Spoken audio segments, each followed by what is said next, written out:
So, welcome to Stockholm Plus 50, the 50th anniversary of the first ever Human Environment Conference that happened in the United Nations mandate. Pleasure to be here.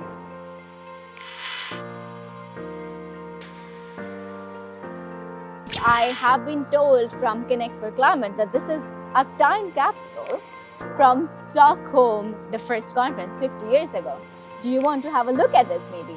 Absolutely. I think the briefcase symbolizes the journey it has gone, and you see it has traveled widely. So maybe we can open it, huh? Yeah, sure.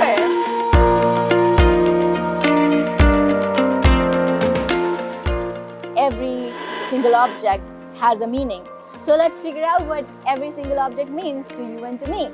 Do you want to pick up any stuff and talk about it? Well, maybe this looks small, but in fact it's very big. It's an earth. And what we need to keep in mind is that we share this precious earth all together. And this is a responsibility of all of us. And what we need is the voice of all. And it is your future, even more than in my future. And that means we need to act on what is to be done to improve climate, resilience, and create a sense of common responsibility. Look at this one, this very interesting looking camera. What does it symbolize to me is it opens the perspective, the window of perspective, which is really crucial for us all to see clearly. This was developed by, I think, a Hungarian mathematician. The good news is you can solve it. Yes. And I think also with climate, while this is actually complicated to get this all done, but it can be done. It is one thing to look at it, it also is to start changing it so that we can actually solve the puzzle. Do you know, Axel, that there is a summit, Youth for Climate, that happened last year in Italy. It was called Youth for Climate Driving Ambition. I think that was the same example, bringing diverse group of young people, their diverse voices, in an outcome document called Youth for Climate Manifesto.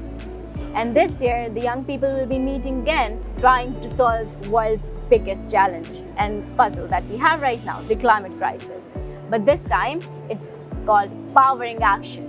So it's not about words anymore, but it's about going from words to action. Do you see these coins from 50 years ago? What do they symbolize to you? Well, I think that we need to realize that it will require massive investments to solve the climate crisis, investing by governments, investing by the private sector, invested by the UN or the multilateral system, because to only talk about it will not be enough.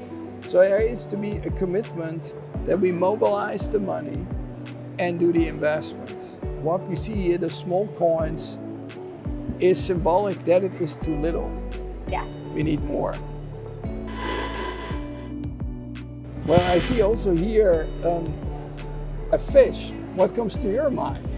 A plastic fish? Well, first thing that comes to mind is how important it is to recognize marine pollution that we have caused by our hands, and how important it is now to move towards solution. Just as you mentioned, that older problems, of course, but the action we need are the investments towards a sustainable future that we can have together.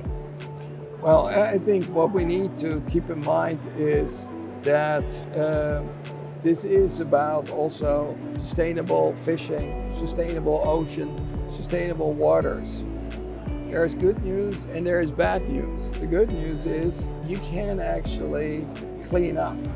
Look at some of the rivers in Europe that after the Second World War were unusable. There are no more fish. You see it in England, the Thames River, Rhine River. Yes. You can again improve on this. So that is one, that is the good news. The bad news is, as you said, that plastics, overfishing are killing oceans. And that means we will need to act in international concert, because alone we cannot do it. We need to keep these oceans as vibrant and important for our lives. Well, this one seems to be my personal favorite here. Do you know why? Because shells like these are used a lot in the indigenous culture and knowledge. And what we are talking about here today, human interaction with the environment, after 50 years, we cannot complete this conversation if we leave behind the indigenous knowledge and perspective. So I think that this one is really that's important. For me a little bit different. I was born in Holland, and as a little kid, we would spend a lot of time at the beach. Okay. I have to say it was a bit colder there because Holland, the water in the North Sea is not very warm, but we would actually gather shells. When you now sometimes walk along the North Seas, you see big layers of foam. Yes. And you see that algae have overgrown. And I think here you see some of the environmental impacts what we have produced. And I think that is again a call upon that we need to deal with this urgently and make sure that we can walk along beaches and find these pristine shells in clean water. I cannot resist but say here that having this conversation together with you makes me feel like what intergeneration equity looks like in action. I wouldn't know about the problems that you had or the circumstances that you were born in or what was the conversation 50 years ago, but I'm happy that we shared this perspective with each other. Absolutely. And then there's David Bowie. I think artists can create a lot of awareness, and that connects with people. So what it means is when we want to actually understand this better, we cannot only do that through cold technology or technocratic talk. You need to do that also through the bird's eye of an artist. Yes. It can be music, can be also paintings, can be photography, but it is bringing the awareness to it, and ultimately it is that the awareness is the first step towards also a willingness to act. And that is what we need today more than ever. I mean, this is also what we as an organization have to do. We have actually lately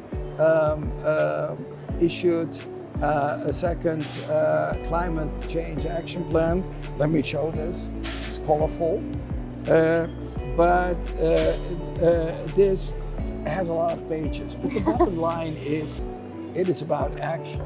Yes. It is about what we need to do, and we cannot wait. Over the last 3 years since Madrid, we have been doubling our climate commitments from about 14 to about 28 billion. And what we want is that the private sector and also governments join us to scale up investments and in a way try to make a difference, because if we want to go to net zero, it will require more than words, it will require action. This is one small step, but I think it is again coming back.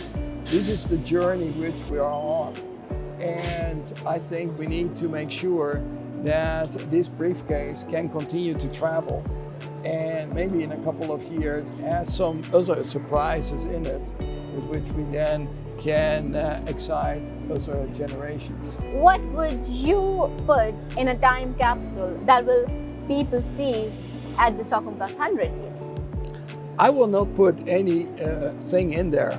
I would put a spirit of ambition, of passion. That seems to me the most important thing. I think if we don't mobilize young people, the whole world, then what are we doing? And I think I can take a lot of objects, but objects are just a piece in time. I think what persists is a spirit for a better, sustainable world. So I would put passion and ambition together and let that be married and spread. So I will put here in this briefcase the Stockholm Declaration from 50 years ago, where the children, youth and future generations were highlighted again and again. And I would love to put the new Stockholm outcome. It is relevant to what you said, but it's also a symbol for making the future generations recognize at Stockholm Plus 50 that we did not forget them, and hope that they realize that we fought for their rights for a sustainable future. Very good. Yeah, but maybe we'll put it here. And with that being said, let's close this time capsule with hope towards a journey of turning the ambition into action that we have today, and towards a Stockholm Plus 100 where our future generations have a front seat at the table. Okay, and we will see what Stockholm Plus 100 will do, and hopefully we see a better world.